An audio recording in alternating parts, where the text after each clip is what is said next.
நீ எழுந்து ஜெபம் பண்ணு. நீ எழுந்து ஆண்டவருக்காக நில்லு. நீ எழுந்து ஆத்து மக்களை ஆதாயம் பண்ணு.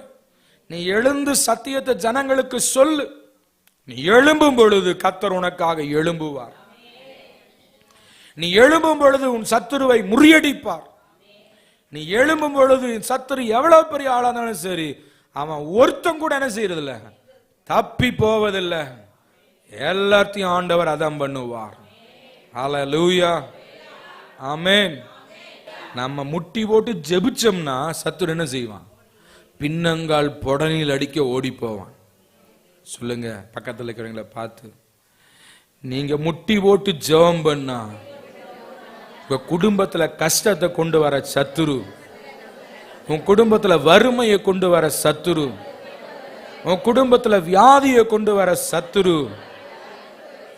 பின்னங்கால் புடனில் அடிக்க தலதெறிக்க ஓடி போவான். அபிஷேகத்தில் நிரம்பி கரங்களை தட்டி ஆவியில் நிரம்புங்க. சத்துருவை மேற்கொள்ற நேரம், ஜெயம் பெறுகிற நேரம். தேவ பிள்ளையே விடுதலை. 20 வருஷம் கடன்ல வாடுறீங்களா?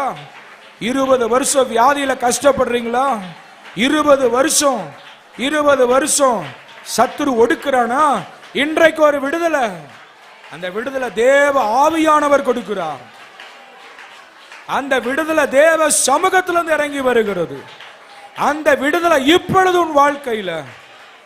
வேலைக்காக போராடுகிறாயா? 20 வருஷம். இன்றைக்கு ஒரு விடுதலை, இன்றைக்கு ஒரு உயர்வு, இன்றைக்கு ஒரு அற்புதம். ஆட்டி படைச்ச சத்துரு அங்க இல்ல. அவன் முறிந்தான், அவன் விழுந்தான், அவன் அழிந்தான். ஜெயம் கர்த்தருடைய பிள்ளைகளுக்கு. ஆர்ப்பரியுங்கள்,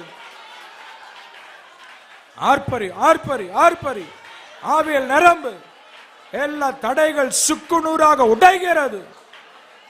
ஹல்லேலூயா, ஹல்லேலூயா.